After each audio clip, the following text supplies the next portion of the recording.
네, 벌써 세 번째 과목입니다. 이 세 번째 과목은 제목이 이제 기계 위험 방지 기술입니다. 특히 기계 위험 방지 기술부터 전기 위험 방지 기술, 다섯 번째 화학 설비 위험 방지 기술, 여섯 번째 건설 안전 기술은요, 모두가 여기부터 분야별 안전이 이제 분야별 안전이 되는데요.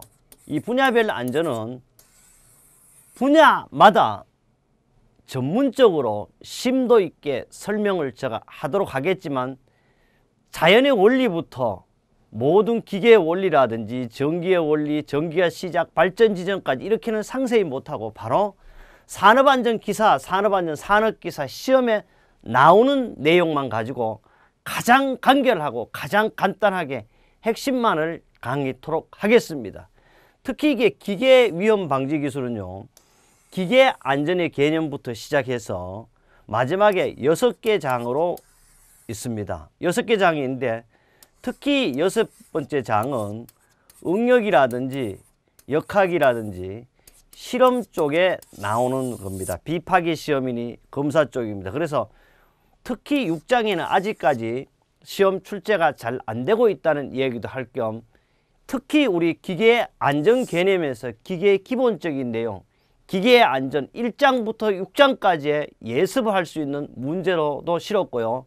특히 항상 제가 강조하지만은 합격 날개, 합격 예측에 이번 파트부터 뭐까지 들어있냐 그러면 분야별 전문 안전에서는 여기에다가 합격 예측 법규를 넣어놨어요.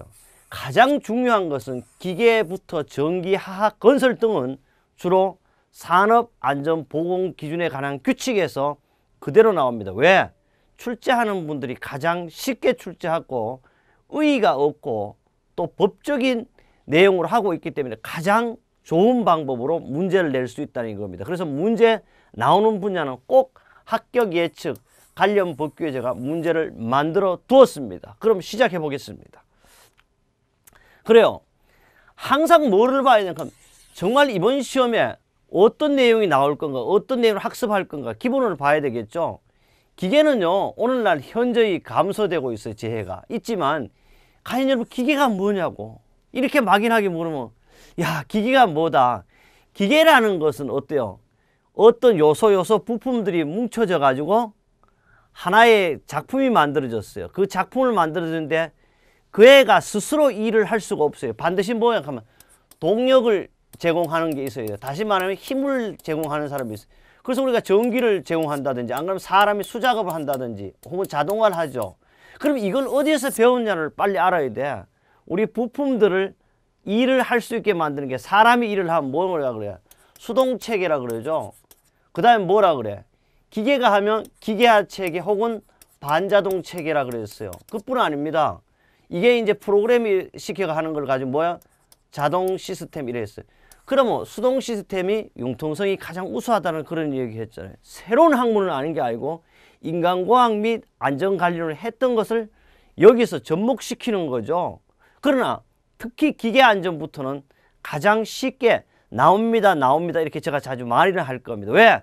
이거는 어떻게 변형시킬 수도 없고 심리같이 요상하게 할 수가 없어요. A를 B라도 바꿀 수 없는 게 기계예요. 그래서 융통성이 없는 게 뭐다? 기계 같다 그랬잖아요. 그럼 기계 같은 얘기를 하는 거예요. 기계 같은 문제, 기계 같은 시험을 내겠습니다. 그래요. 그래 현재 이제 감소되고 있어요. 그러나 그래도 아직까지 전체 재해의 한 3분의 1을 차지하고 있을 만큼 기계 사고가 많이 나죠. 그래서 대형화, 고소가 경향에 따라 특히 사망재해라고 그랬어요. 사망재해가 발생하면 우리는 뭐다? 그걸 가지고 중대재해라고 그랬죠. 봐, 중대재해는 한번 복습을 하도록 하겠습니다. 중대재해가 뭐다? 중대재해란 사망자가 1명 이상으로 발생하면 중대재해. 그뿐 아니죠. 상결 이상 요양을 요하는 부상자는 동시에 2명 이상 발생한다든지, 같은 종류의 질병 또는 부상자 몇 명 동시에 10명 이상 발생하면 모두가 다 중대재해다. 그래서 중대재해 몇 가지밖에 없다? 3가지밖에 없다. 그래요. 그래서 기계 설비의 위험성의 특징 상당한 부분이 사람의 감각이에요. 그래서 우리는 인간의 감각이 오감이라는 게 있어요. 교육 효과가 가장 좋은 건 뭐라고 해서 바로 보이는 시각이라고 해서 그건 얼마? 60%라고 했고요. 그 다음에 감각기관이 가장 빠른 것은 뭐라고 해서 청각이라고 해서 0.17초입니다. 그게 시험에 나온다는 그런 얘기를 했어요.